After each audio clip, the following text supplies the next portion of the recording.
Okay, let's unpack this intriguing idea. Pleasure and pain in the brain aren't strangers. They're processed in the same neighborhood, almost like two sides of the same coin. Mm-hmm. And you know that nagging feeling when you crave just one more of something really good or wish a perfect moment could stretch out indefinitely? Yeah. That's supposedly your brain's way of signaling that the pleasure balance is starting to tilt towards the realm of pain. What's fascinating here for you to consider is that this inherent give and take between pleasure and pain isn't just a peculiar quirk of our biology. It profoundly shapes how we pursue our desires and, crucially, how we can better understand the powerful draw of addiction. Right. That yearning for just one more, as you described, is a subtle but significant signal from the brain. And if we consistently ignore or, excessively indulge these signals, it can lead to some real imbalances in our lives. Exactly. Mm-hmm. So the mission for this deep dive is pretty direct, but incredibly relevant to all of us. We're going to dig into the neuroscience of reward. Really try to understand the underlying mechanisms to help us all find a healthier equilibrium between pleasure and pain. Yeah. Now, this isn't going to be some dry, dusty lecture. The real-life experiences of people, especially those who've navigated the complexities of addiction, offer absolutely crucial insights into this delicate balance. If we connect this to the bigger picture for you, it becomes clear that understanding the personal stories of addiction provides essential context to the scientific findings. These raw, unfiltered accounts of individuals grappling with compulsive overconsumption offer a depth of understanding that scientific data alone simply cannot provide. Mm-hmm. It's where these personal narratives intersect with the underlying brain mechanisms that we can truly illuminate pathways toward a healthier balance in our own lives. Right. And for this exploration, you've really brought together a compelling collection of material. We've got firsthand accounts, expert perspectives, and a look at how our modern world is influencing this whole pleasure-pain dynamic. Yeah. It's going to be a way to cut through the confusion and get straight to the core of this complex subject, quickly and thoroughly. This brings up a fundamental question for you. How do we even define the slippery slope of compulsive overconsumption that can lead to such imbalance? Addiction, in its broadest sense, is that persistent, often damaging drive to repeatedly consume a substance or engage in a behavior, even when there are clear negative consequences for ourselves or for those around us. Mm-hmm. It's that point where the intense desire overrides our reason and our sense of well-being. You know, something that really stood out to me in the sources was this anecdote about a therapist supervisor. Just seeing him outside of the usual professional setting in a trench coat and fedora no less felt jarring. Yeah. It really highlights how unique and almost separate those therapeutic relationships can be. It's as if they exist in their own little bubble. That's a very insightful observation for you. It speaks to the carefully constructed boundaries that exist within therapy, a space specifically designed for a particular kind of interaction. Seeing someone in a completely different context can indeed disrupt our expectations and remind us of the many different facets of individuals, even those we tend to see in very specific roles. And then there's Jacob's story, his experience labeled as sex addiction. It caused quite a reaction in the sources, and it really makes you think about the implications in today's world. He even tried to stop early on after a warning from a priest, but that's when this double life began. Right. He shows how simple warnings often just aren't enough to tackle these deeply ingrained compulsions. Jacob's experience for you underscores the internal struggle and the often unsuccessful attempts at self-control when faced with powerful urges. The development of a double life is a recurring theme in addiction, reflecting the individual's awareness that their behavior is problematic, yet they feel unable to stop, leading to secrecy and further psychological distress. It even resonated with something in my own life, if you can believe it. This deep dive reminded me of my own, admittedly less harmful, but still compulsive habit of reading those very predictable erotic novels. Yeah. Getting a Kindle just made it so easy, that instant availability. Suddenly, reading took over everything: time with friends, cooking, even getting enough sleep. Wow. There was this moment of clarity reading 50 Shades of Grey at 2 a.m. where I just thought, this really isn't how I want to be spending my precious time. Your personal anecdote beautifully illustrates for you how easily accessible, high-reward stimuli can become problematic. The sheer ease of access, as you mentioned with the Kindle, combined with the inherent appeal of escapism, can quickly lead us to prioritize these activities over other more fulfilling aspects of our lives. Yeah.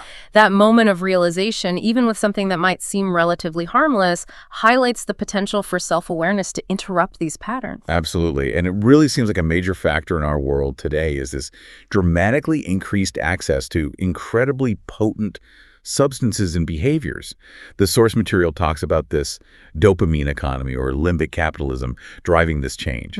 The example of the cigarette rolling machine was staggering, going from a human rolling 4 cigarettes a minute to a machine producing 20,000. 1,000, incredible. That massive increase in supply directly led to a huge jump in consumption and, tragically, millions of deaths. It's a really stark parallel for you to consider with the opioid crisis and the widespread availability of incredibly potent opioids like fentanyl. Indeed, the historical trajectory of cigarette production and consumption serves as a powerful cautionary tale for our current environment, where high-potency rewards are so readily available for you. The technological advancements that amplify supply, whether it's nicotine or opioids, fundamentally change the equation, making it significantly more difficult to resist compulsive overuse. Right. Limbic capitalism, a term coined by historian David Courtwright, aptly describes an economic system that directly targets our primal reward pathways, creating a powerful cycle of desire and consumption. So, for you, the key takeaway here is to recognize how increased availability, driven by this limbic capitalism, dramatically amplifies the risk of compulsive use, a pattern we see repeating with opioids and other modern temptations. And it's often not just one thing, is it? The sources discuss polypharmacy, the use of multiple drugs, becoming increasingly common. Max's story was really eye-opening, starting with alcohol and cannabis at 17, and then cycling through 14 different drugs in just over a decade. Wow, 14. It really shows this rapid escalation and how substance use can become interconnected. Max's rapid progression through a multitude of substances underscores for you the phenomenon of cross-tolerance. Cross-tolerance essentially means that as the brain gets used to one substance, it can also become more tolerant to others, leading individuals like Max to seek out different drugs, sometimes with increased potency, to achieve the desired effect. This use of multiple drugs simultaneously significantly complicates both the individual's health outcomes and the challenges they face in recovery. Then there's the pervasive influence of the internet and social contagion. The source even called Twitter a fitting name for how behaviors can spread so rapidly. That's apt. Jacob's experience with online chat rooms, which led to this remote control electrical stimulation activity with someone he met online, ultimately resulted in his wife leaving him. It really illustrates how these virtual worlds can bleed into and devastate our real lives. The internet acts as a powerful amplifier for social contagion for you, normalizing certain behaviors simply through repeated exposure and creating virtual communities around shared interests, even those that are potentially harmful. Jacob's story vividly illustrates the insidious nature of online anonymity and how virtual interactions can escalate and have very real-world consequences, eroding trust and severely damaging relationships. It's also deeply concerning how particularly vulnerable individuals who are poor and undereducated in wealthy nations are to this. Easy access to these high-reward stimuli, combined with a lack of meaningful opportunities, creates a really dangerous combination, leading to what economists Case and Deaton have termed deaths of despair. Yes. It's a stark reminder for you that addiction isn't just a matter of individual willpower, but is often deeply connected to broader societal issues. The work of Case and Deaton highlights for you the critical interplay between socioeconomic factors and an individual's vulnerability to addiction. The scarcity of meaningful opportunities and the widespread availability of quick, potent rewards can create a profound sense of hopelessness, driving individuals towards substances and behaviors that offer temporary relief, but ultimately contribute to a tragic cycle of despair. And then there's David's experience with anxiety. He received a quick diagnosis of ADD and GAD, and then just pills, Paxil, and Adderall with no mention of talk therapy. Just pills. He even admitted that it was simply easier to take a pill than to actually feel the underlying pain. It really makes you question this modern societal push for a completely pain-free existence. ADD and GAD, by the way, stand for Attention Deficit Disorder and Generalized Anxiety Disorder. David's story for you is a poignant example of the growing trend towards pharmaceutical interventions without adequately addressing the underlying psychological and emotional factors at play. While medication can certainly have a role in treatment, the absence of psychotherapy and the reliance on a perceived quick fix can unintentionally reinforce less adaptive coping mechanisms and prevent individuals from developing more sustainable strategies for managing their distress. While the desire to avoid pain is completely understandable, it can sometimes lead us down paths that ultimately make the problem worse. Which really connects to this observation made at the Stanford Student Mental Health Clinic. All those brochures heavily focused on achieving happiness. Right, just be happy. And then we have my patient, Kevin, with his seemingly extreme focus on pleasure. Yet he and so many other seemingly privileged young people are struggling with anxiety, depression, and physical pain. It's a real paradox for you to consider. The modern societal obsession with achieving a state of constant happiness can create unrealistic expectations for you and inadvertently pathologize the normal range of human emotions. Kevin's outward pursuit of pleasure, contrasted with his underlying distress, highlights the inherent limitations of a purely hedonistic approach to overall well-being. Yeah. True contentment often involves navigating discomfort and finding meaning that extends beyond immediate gratification. It's such a stark contrast to how pain was viewed historically in medicine. Doctors in the past actually believed that pain could have potential benefits. Really interesting. Now, the expectation is for complete pain elimination, which has contributed to this massive increase in prescriptions for feel-good pills. The statistics on antidepressant use in various countries are truly staggering for you to look at. The historical perspective on pain potentially serving a purpose is indeed a fascinating counterpoint for you to our current societal inclination to eradicate it entirely.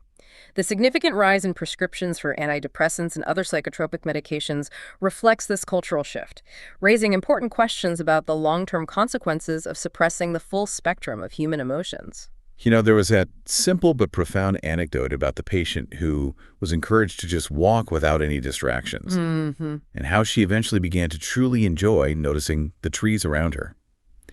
It's a gentle reminder for you of the simple pleasures we often miss when we're constantly trying to avoid ourselves or distract ourselves from any sense of discomfort. That anecdote beautifully illustrates for you the potential for mindfulness and simple engagement with the present moment to counteract our constant need for external stimulation.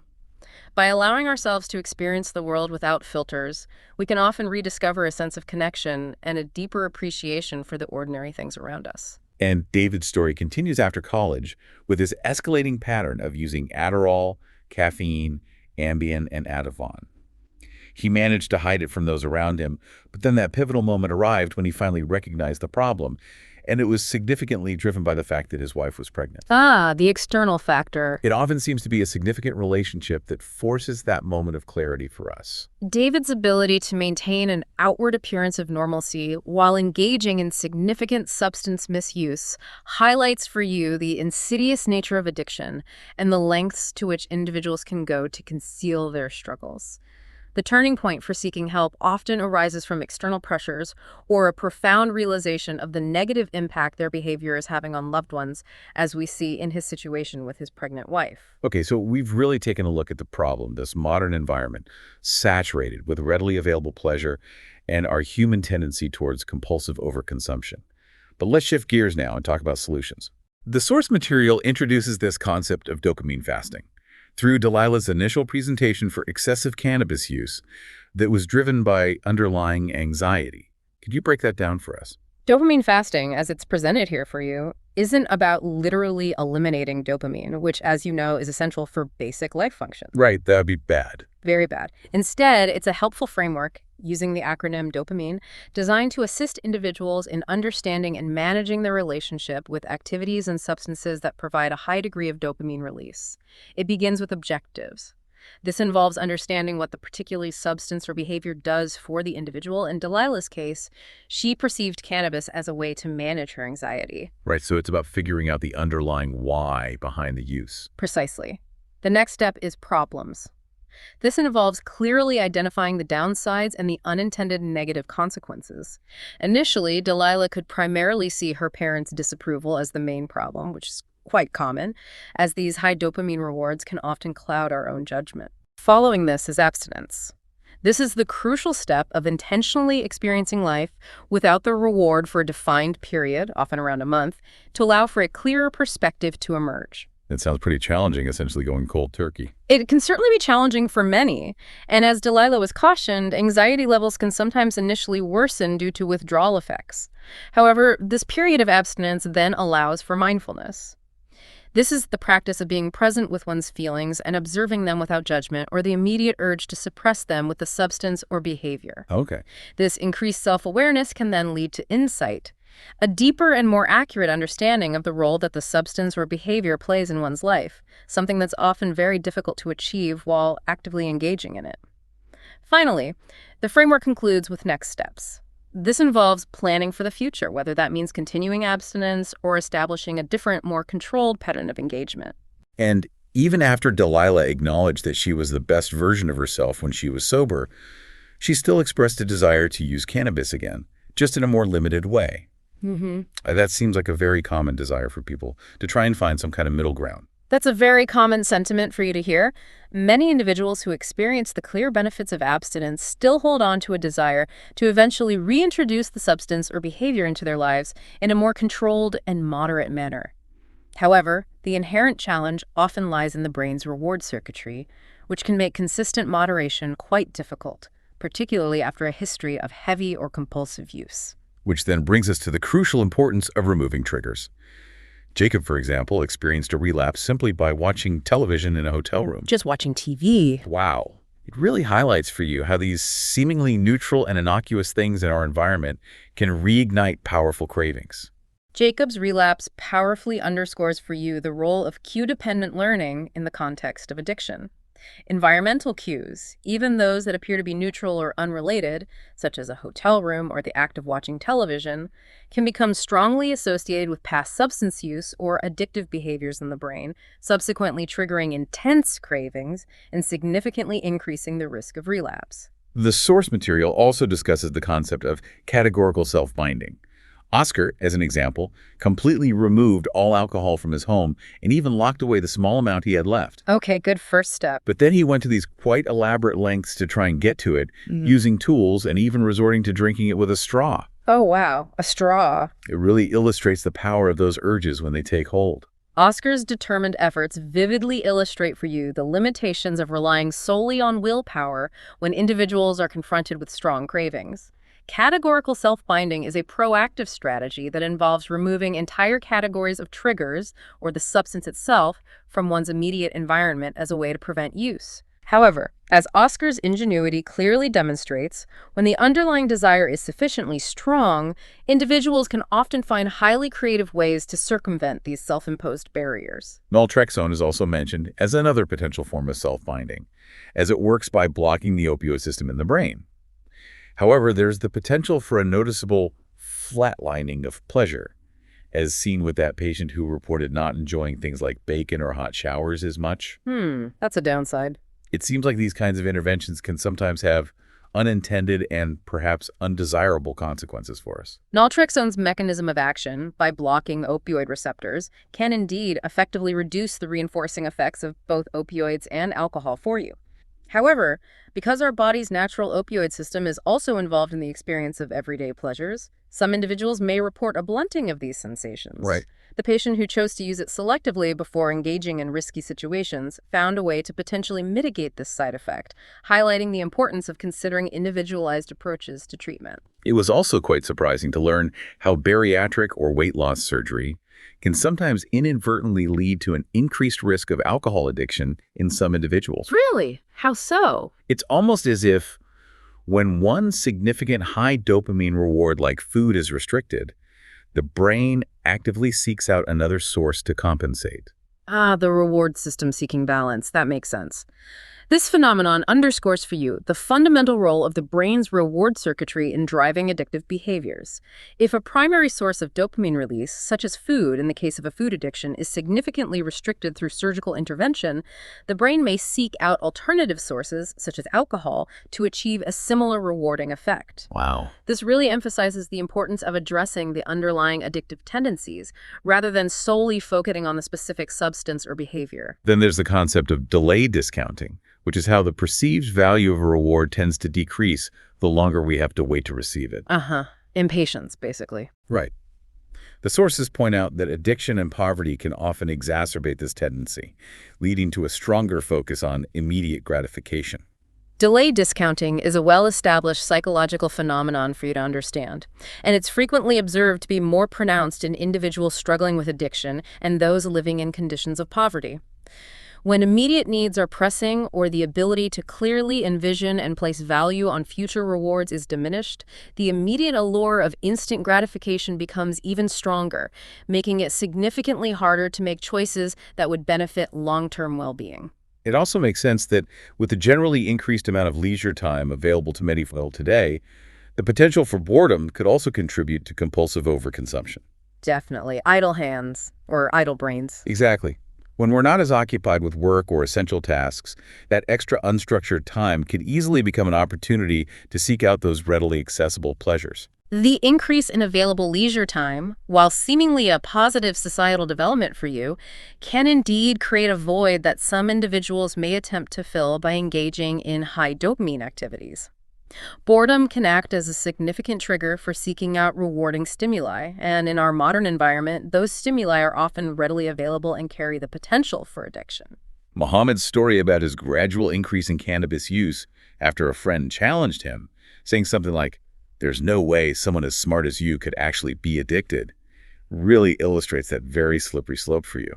Oof, that kind of challenge. What might start as seemingly harmless or occasional use can quickly escalate and become problematic. Muhammad's experience highlights for you the insidious nature of addiction, which often begins with seemingly innocuous or socially motivated use.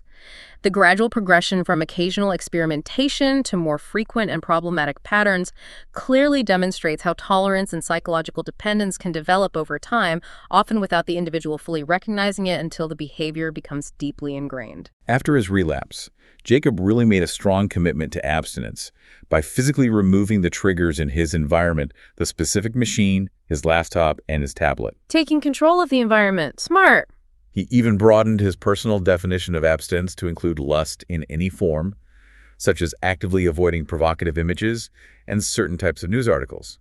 That's a pretty comprehensive and proactive approach to self-binding for you. Jacob's proactive and very comprehensive approach to removing potential triggers demonstrates for you a deep and growing understanding of his own vulnerabilities and the specific environmental cues that could lead him back to relapse. Expanding his definition of abstinence to include related stimuli reflects a strong commitment to addressing the fundamental underlying drivers of his addiction, and not just the primary outward behavior itself. Mitch, who was recovering from sports betting, also used categorical self-binding in a similar way, abstaining not only from placing bets, but also from consuming any sports-related media or engaging in any sports-related activities whatsoever. Wow, total blackout. It seems like completely cutting off those connections can be a really effective strategy for some individuals. Mitch's success in avoiding all sports-related stimuli underscores for you the significant importance of identifying and then completely eliminating not just the primary addictive behavior, but also all of the associated cues and triggers. This type of categorical approach can create a much safer environment that supports recovery by significantly reducing the constant reminders and temptations. Dieting is another interesting example of a form of categorical self-binding. But the source points out how market forces, such as the widespread availability of gluten-free products, can sometimes undermine its effectiveness when the goal is to limit overall consumption. Ah, the gluten-free loophole. It's almost like the target keeps shifting. The evolution of the gluten-free market vividly illustrates for you the inherent challenges of using dietary restrictions as a form of categorical self-binding in a consumer-driven society. As the demand for free-from products increases, the market often responds by creating a multitude of alternatives, which can ultimately defeat the original purpose of strictly limiting consumption of certain types of foods. And then there's the concept of deifying the demonized, which involves limiting the use of certain substances to very specific, sacred or medicinal contexts, often with designated administrators. Ritualizing it, essentially. It's a way of creating a very strong and clear boundary around their use. Elevating certain substances to a sacred or strictly medicinal status introduces a powerful layer of ritual, control, and accountability for you to consider. By very deliberately restricting access and use to highly specific contexts and designated individuals, this form of categorical self-binding significantly minimizes the potential for casual or compulsive overuse. It was really encouraging to hear about Jacob's positive progress, his reconciliation with his wife, and his own feeling of being genuinely free from his past obsessions. That's great news. It clearly shows that these kinds of strategies can indeed be effective. Jacob's positive outcome powerfully highlights for you the potential for sustained recovery through a combination of increased self-awareness, the proactive removal of triggers, and a strong personal commitment to abstinence. His reconciliation with his wife further underscores the profound healing power that these positive changes can have on interpersonal relationships. However, the discussion around the use of buprenorphine for opioid addiction raises some really complex questions. It's mentioned that it has the potential for misuse itself, and that the withdrawal process can still be quite difficult. Right, it's not a magic bullet. Chris's story in particular makes you wonder if prolonged drug use can actually lead to permanent alterations in that fundamental pleasure-pain balance within us. Chris's experience with buprenorphine brings to the forefront the inherent complexities of utilizing medication-assisted treatment for opioid addiction. While buprenorphine can be a very valuable tool in reducing both withdrawal symptoms and intense cravings, its own potential for misuse and the challenges associated with its eventual discontinuation do raise important questions about the long-term impact of chronic opioid exposure on the brain's intricate reward system and the individual's subsequent ability to experience pleasure and manage pain in a more natural way. Now, this deep dive takes a really interesting turn. We've spent time discussing strategies for limiting pleasure, but what about this concept of the pursuit of pain? The other kind of the balance. Michael's personal experience with intentionally taking cold showers and ice baths and actually experiencing a subsequent high sounds quite counterintuitive at first glance. Michael's experience introduces for you the fascinating concept of deliberately engaging with discomfort, not for its own sake, but as a means to achieve a subsequent feeling of pleasure and well-being. This isn't about masochism, but rather about intentionally tapping into our body's natural and powerful homeostatic mechanisms. It's not exactly a brand new idea, is it? The use of cold water therapy has quite deep historical roots, with people advocating for it as a treatment for a really wide range of different ailments throughout history. You're absolutely right. Throughout history, the therapeutic use of cold water has been documented across various cultures for you to consider. For example, in the 1920s, Vincenz Priesnitz even transformed his own home into a sanitarium specifically for administering ice water treatments. Oh, a whole sanitarium. Which really highlights a long-standing belief in its restorative properties. And it turns out there's actually some solid science behind it, isn't there? Studies have indicated that immersing oneself in cold water can lead to measurable increases in dopamine and norepinephrine levels in the brain. The feel-good chemicals. Which could certainly help to explain that sustained feeling of well-being that Michael described experiencing. Exactly. The research clearly demonstrates for you a significant increase in these particular monoamine neurotransmitters, which, as we know, play absolutely crucial roles in regulating our mood, our motivation levels, and our experience of pleasure. The sustained elevation of dopamine and norepinephrine following cold water exposure helps to provide a biological basis for that prolonged feeling of well-being that some individuals report. So it's almost as if the initial experience of pain or discomfort triggers our body's own internal reward system to kick in. That initial shock is then followed by this pleasurable rebound effect. The pendulum swings back. And the theory is that intermittently exposing ourselves to manageable levels of pain might even have the effect of subtly shifting our hedonic set point, that baseline level of happiness, in a more positive direction towards experiencing more pleasure overall. Precisely. Pain, in this context, acts as a temporary stressor that triggers the body's innate homeostatic response for you. This response can involve the release of endogenous opioids and other neurochemicals that induce feelings of pleasure. With repeated, intermittent exposure to these manageable stressors, the body may adapt over time, potentially becoming less sensitive to the initial discomfort, and perhaps even experiencing a greater sense of pleasure in its absence, effectively shifting that hedonic set point you mentioned. This source even referenced that quite controversial experiment involving dogs that were subjected to repeated electrical shocks. Oh, I remember hearing about that. Ethically dubious, to say the least. Definitely. But they noted that the dogs seemed to exhibit a fit of joy immediately after the shock stopped. That's a pretty intense example to consider. That particular experiment, while certainly raising significant ethical concerns by today's standards, does raise a very intriguing possibility for you. That repeated exposure to even severe pain might, in some circumstances, trigger a substantial compensatory pleasure response within the brain. It serves as a stark illustration of the brain's powerful drive to try and maintain a state of equilibrium. This whole idea seems to align somewhat with the concept of hormesis, the notion that relatively small doses of something that is typically harmful can actually produce beneficial effects. Right, what doesn't kill you? Things like brief exposure to heat, low-dose radiation, though that's debated, even things like intermittent fasting and intense exercise all seem to fit this model. You've got it exactly right.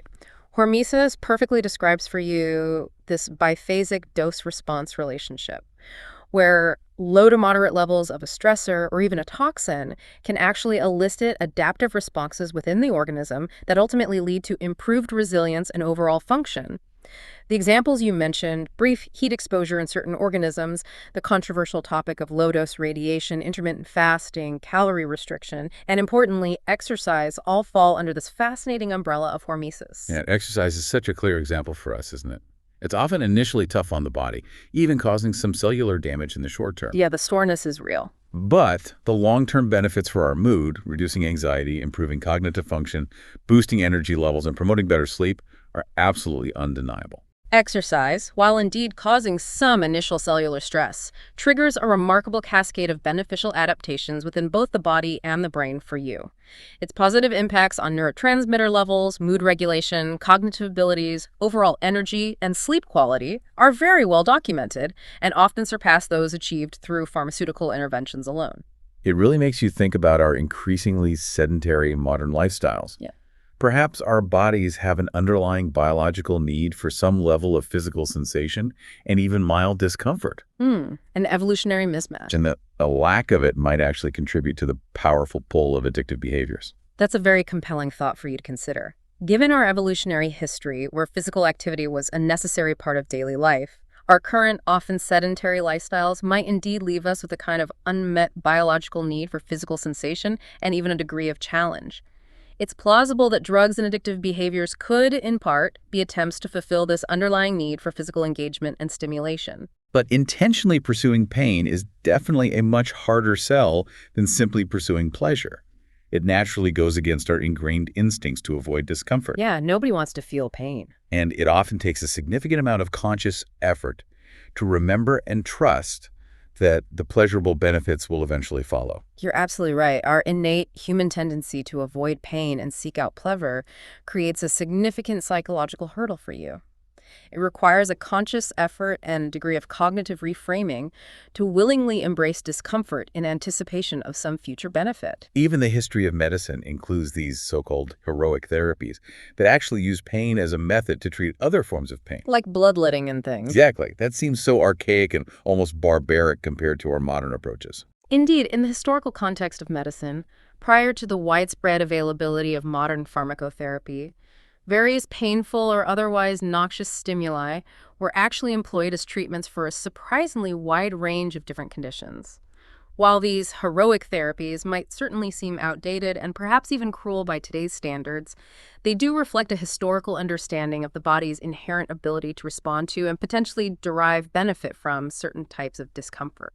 And then there's something like electroconvulsive shock therapy, or ECT. Even though modern methods are much more humane than they used to be. Right, much safer now. It still essentially acts as a significant shock to the brain, which then spurs some kind of compensatory response within the system. Modern ECT, while administered under anesthesia and with muscle relaxants to significantly minimize physical pain and discomfort for you, still induces a significant neurological stress, a hormetic shock on the brain. This controlled shock is believed to trigger a cascade of neurobiological changes aimed at restoring a more balanced state, which is thought to contribute to its therapeutic effects in cases of severe mood disorders. Nietzsche's famous quote, "What doesn't kill me makes me stronger," really seems to capture the essence of this whole idea, doesn't it? Nietzsche's enduring adage perfectly encapsulates for you the core concept of hormesis. The idea that facing and successfully overcoming challenges, even those that involve a degree of pain or difficulty, can ultimately lead to increased resilience and strength, both in a physical and a psychological sense. David's therapy homework of intentionally forcing himself to engage in small talk with others and then quantifying his level of distress afterwards is a really practical example Exposure therapy, essentially. of intentionally facing a psychological fear, which is a form of mental pain, in order to achieve eventual improvement. David's deliberate and systematic exposure to his social anxiety, coupled with the act of quantifying his experienced distress, is a powerful example of behavioral activation and directly confronting one's fears for you. By consistently facing his discomfort in small, manageable steps, he was able to gradually reduce his overall anxiety levels and improve his ability to engage in social interactions. It's interesting that they mention Alex Honnold, the incredible free climber, having below normal activation in his amygdala, which is a key brain region involved in processing fear. Yeah, the fear center. It suggests that some individuals might just be wired in a way that makes them respond differently to fear and pain. Honnold's unique neurological profile strongly suggests for you that there can be significant individual differences in how our brains process fear, and this can indeed influence an individual's willingness to engage in activities that the vast majority of others would perceive as extremely dangerous. It highlights the inherent variability in how different people experience and respond to both fear and pain. But even Michael, who found so much benefit in cold exposure, started to recognize that his own escalating pursuit, including investing in motorized ice baths and hydro-powered mattress pads, Whoa, high-tech cold! might actually be starting to resemble an addiction in itself. It's a really fine line to walk, isn't it? Michael's self-awareness and recognizing this potential pattern is absolutely crucial for you. Even pursuits that are generally considered to be healthy can become problematic if they become compulsive, dominating an individual's life to the detriment of other important areas. The reward pathways in our brains can be activated by a very wide range of stimuli, and it's always important to strive for balance and avoid excessive engagement in any single activity. The research on running wheels and animal studies and how they can activate the same reward pathways in the brain as addictive drugs was quite eye-opening. Running addiction in rats. It really cautions us that even activities that seem inherently healthy can become compulsive and aren't necessarily always a model for a balanced and healthy lifestyle. The findings from running wheel studies in rodents provide a very compelling analogy for you in understanding how even seemingly natural and beneficial rewards can become highly reinforcing and potentially lead to compulsive behavior.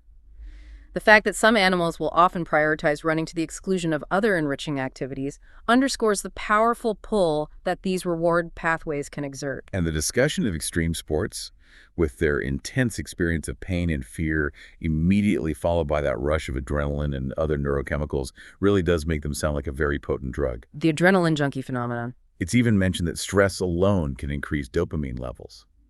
But there's also the potential for developing a tolerance to pain and even experiencing anhedonia, a loss of pleasure, in individuals who frequently participate in these kinds of activities. Extreme sports certainly deliver a very potent cocktail of physiological responses for you, including intense stress and the subsequent release of dopamine and adrenaline.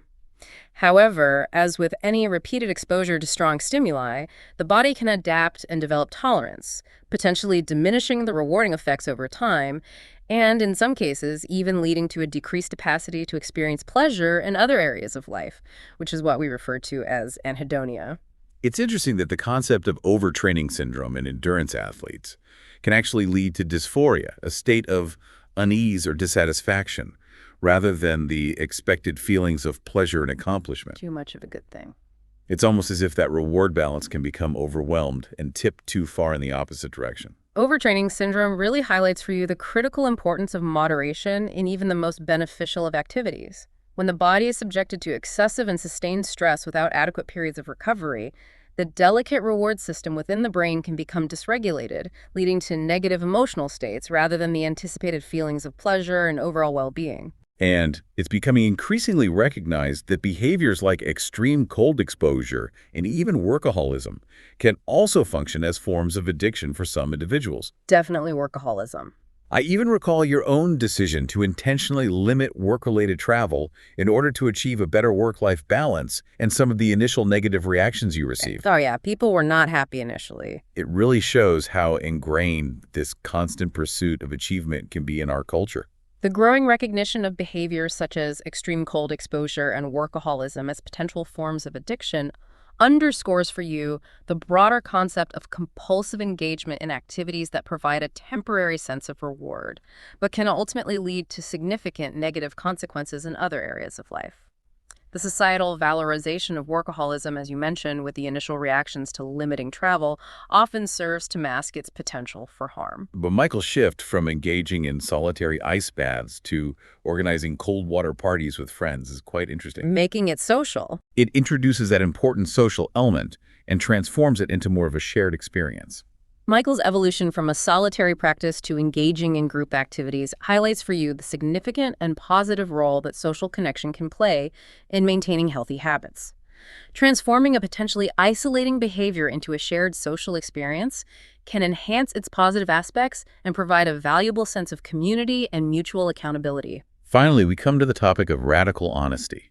Maria's past deceptive behaviors related to her drinking really underscore for you how addiction can erode trust in relationships and lead to a complex web of lies and concealment. Marie's experience is a very common illustration for you of how addiction often necessitates secrecy and a pattern of dishonesty in order to both maintain the problematic behavior and to avoid facing its negative consequences.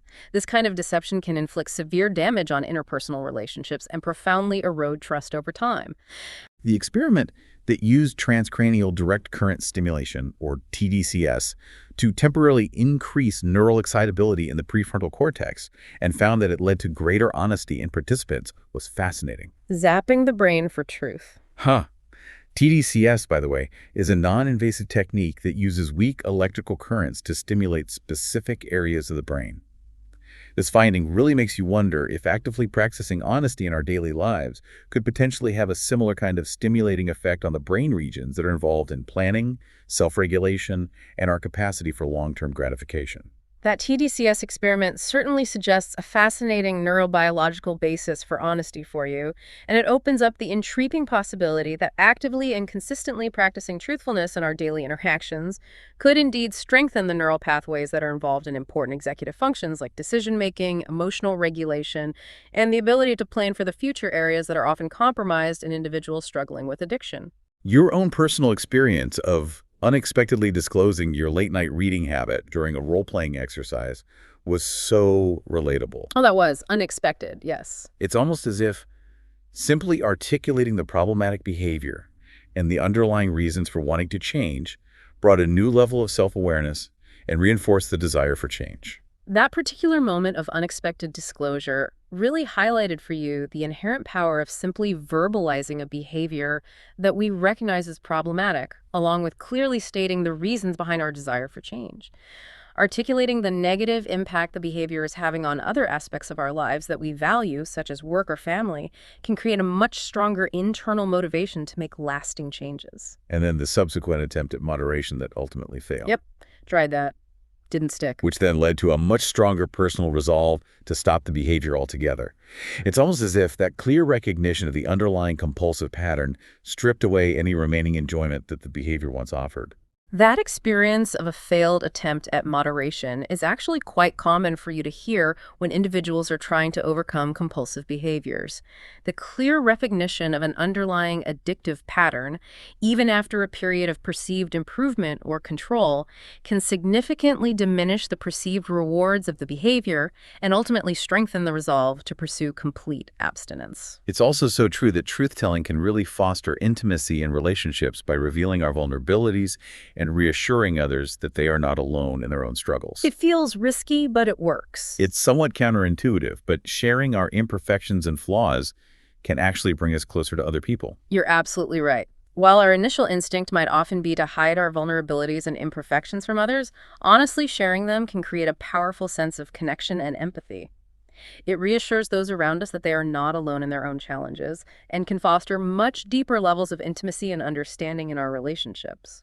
It was really heartening to hear the brief positive update about Jacob and his wife moving back in together, underscoring the significant role that his commitment to honesty has played in his ongoing recovery process. Jacob's reconciliation with his wife powerfully underscores for you the transformative power of radical honesty in beginning to repair damaged relationships and in reestablishing a foundation of trust that is absolutely essential for sustained long-term recovery. But the source also includes a crucial caution against what's termed disclosure porn, which is the act of sharing very intimate details more for selfish gratification or attention-seeking rather than for the sake of genuine connection and vulnerability. Right. Oversharing for shock value. It's important to recognize that there's a very real difference between authentic vulnerability and mere exhibitionism. That's a very crucial distinction for you to understand. True vulnerability and honesty is ultimately aimed at building genuine connection, fostering understanding, and deepening intimacy.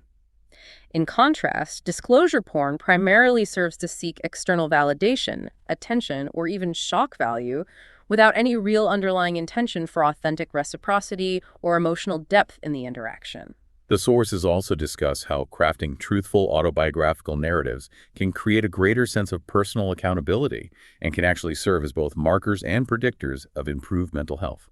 How we tell our story matters. The contrast between individuals who construct narratives that primarily cast them as victims versus those who take greater responsibility for their own roles in their life stories is really quite striking.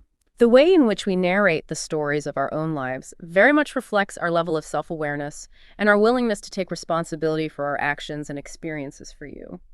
The shift in narrative focus from primarily casting oneself as a victim of external circumstances to acknowledging one's own agency and role in events is often a key indicator of significant psychological growth and progress in recovery. Psychotherapy can often play a vital role in helping individuals to construct more truthful and ultimately more healing narratives about their lives.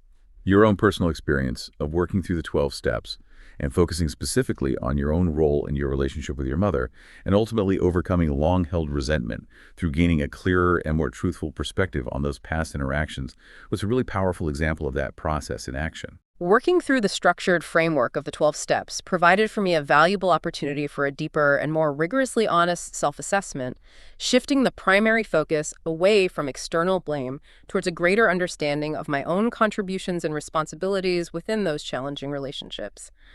This very process of truth-telling ultimately led to a significant release of long-standing resentment and a notable improvement in a key relationship in my life.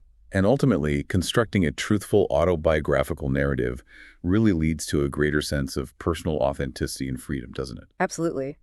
When our internal understanding and narration of our life experiences genuinely aligns with our external actions and words, we experience a profound sense of personal authenticity and a significant liberation from the often heavy burden of trying to maintain a false self or a distorted version of reality. This really ties into Winnicott's well-known concept of the false self and how the pervasive nature of social media in our lives can unfortunately exacerbate this issue. Oh, definitely social media. Sometimes leading to unsettling feelings of derealization and depersonalization. Tony's contrasting portrayal of his life online versus his actual lived experience is a perfect and sadly common illustration of this phenomenon. Winnicott's concept of the false self describes a kind of persona that an individual might consciously or unconsciously create in order to protect themselves against perceived threats or to meet the expectations of others. Social media platforms can unfortunately amplify this tendency by strongly encouraging the often curated presentation of idealized and frequently unrealistic portrayals of our lives. That's highlight reel.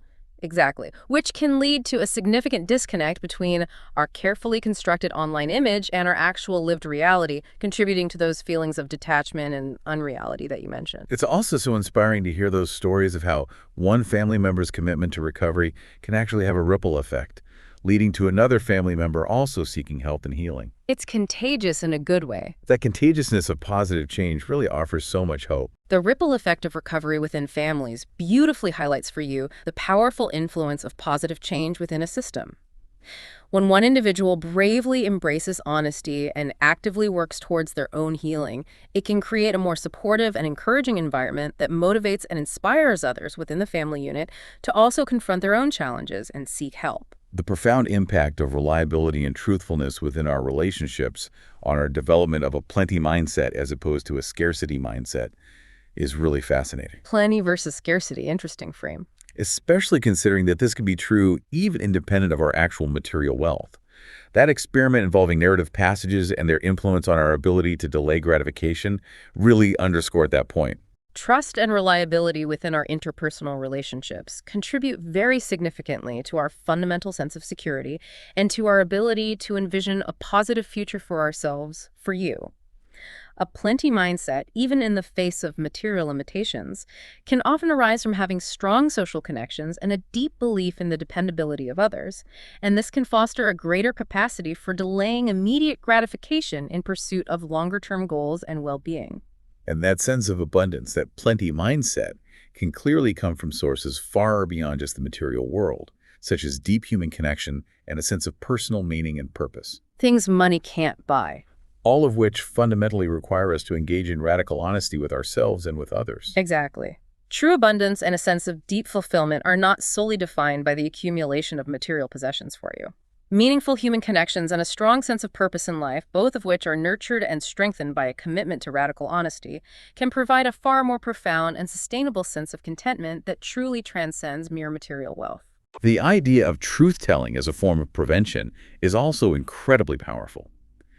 Drake's story about being completely honest with his lawyer after his DUI, which led to his lawyer actually returning his fee, and a potentially life-altering shift in Drake's path. Wow, the lawyer returned the fee. Yeah, it's a very compelling example of this principle in action.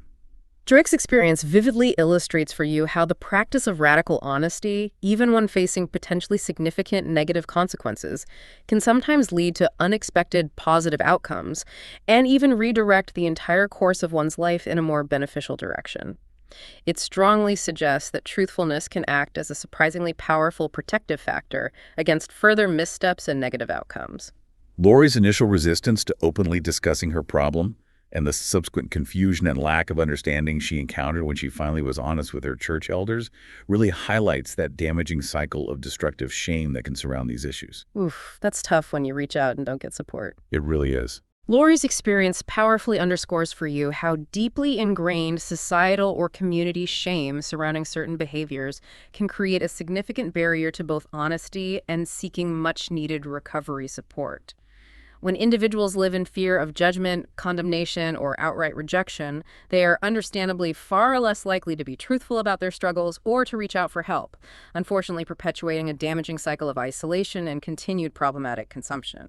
But then the source also introduces this concept of the pro-social shame cycle, where being honest about one's struggles with overconsumption can actually lead to greater acceptance, empathy from others, and the opportunity to make amends for any harm caused. Turning shame into connection. Ultimately resulting in an increased sense of belonging and a decrease in the problematic behavior.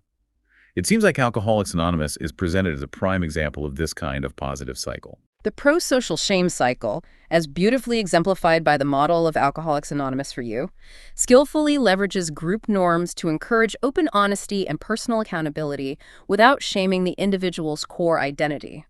The fundamental expectation of acknowledging one's wrongdoings and actively working to make amends fosters a strong sense of mutual support and genuine belonging within the group, which can be an incredibly powerful motivator for sustained recovery and a reduction in harmful consumption.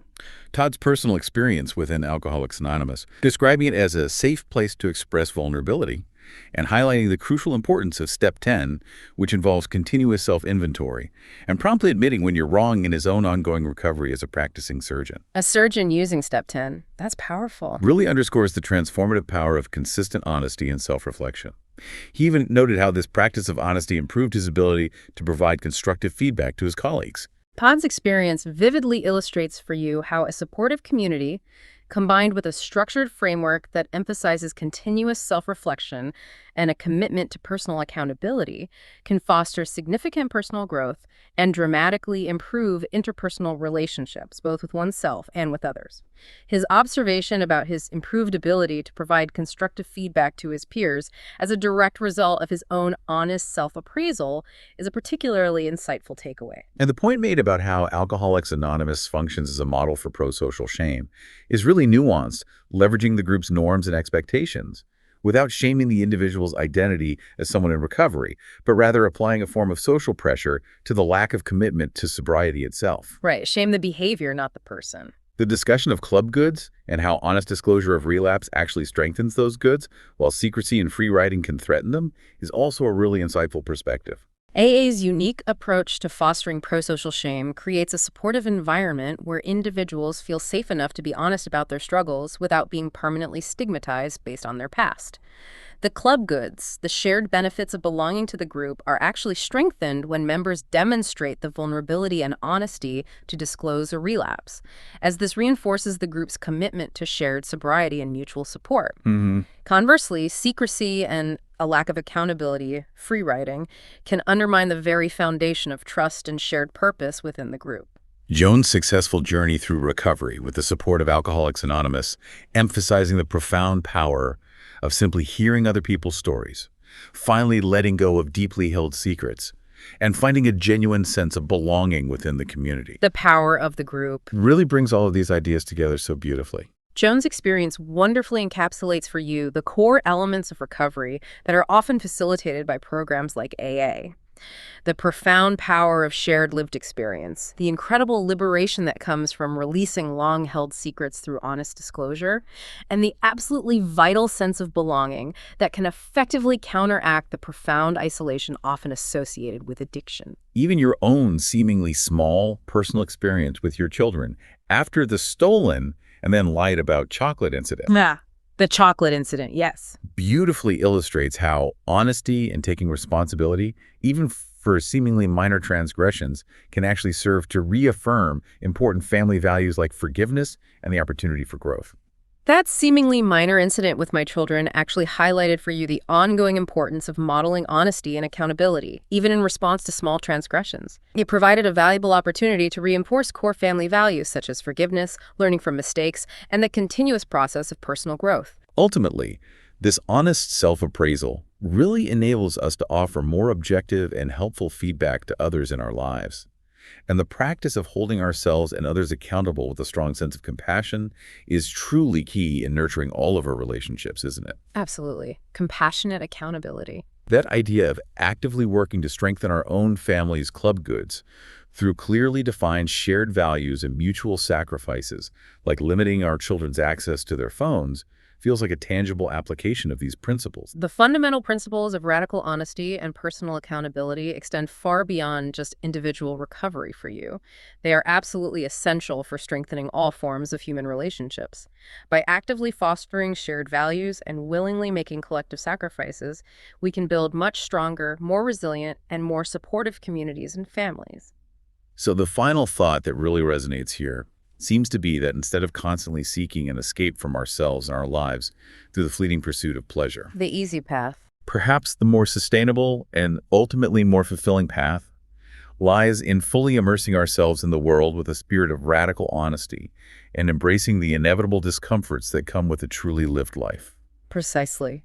By courageously turning towards our experiences with open honesty and a willingness to navigate the full spectrum of human emotions, including discomfort, we may very well discover a deeper and far more sustainable sense of purpose, meaning, and genuine fulfillment than can ever be found in the endless and often ultimately unsatisfying pursuit of pleasure alone. Okay, let's bring this deep dive to a close. We started by exploring the brain's intricate relationship between pleasure and pain, and how easily that delicate balance can be disrupted in our modern world, saturated as it is with readily available sources of dopamine, often leading to patterns of compulsive overconsumption. The dopamine economy challenge. We then examined a range of practical strategies for regaining a healthier sense of control, including various methods of self-binding and the perhaps surprising potential of intentionally pursuing manageable forms of pain to achieve more lasting feelings of pleasure and well-being. Right, embracing discomfort. And finally, we delved into the transformative power of radical honesty, not only as a cornerstone of individual recovery, but also as a vital ingredient in building stronger, more resilient, and more meaningful connections and communities. What's truly fascinating for you is the intricate way in which these seemingly disparate concepts, spanning from the fundamental principles of neurobiology to practical behavioral strategies and the complex dynamics of interpersonal relationships, all come together in our ongoing quest to achieve a healthier and more sustainable sense of balance and well-being in our lives. Yeah. We certainly hope that you found some surprising insights and those sought-after aha moments throughout this discussion without feeling overwhelmed by the amount of information we covered. Absolutely. And for you, our listener, as you go about your day, perhaps consider this. In which specific areas of your own life might a thoughtful reevaluation of your personal pleasure-pain balance prove to be beneficial? Good question. Are there any areas where implementing some form of self-binding strategy might actually lead to a greater sense of freedom and control? And, perhaps most importantly, what might begin to unfold if you consciously committed to a practice of greater honesty, both with yourself and your own internal reflections, and with those around you in your daily interactions? Yeah. It's definitely something to continue exploring on your own.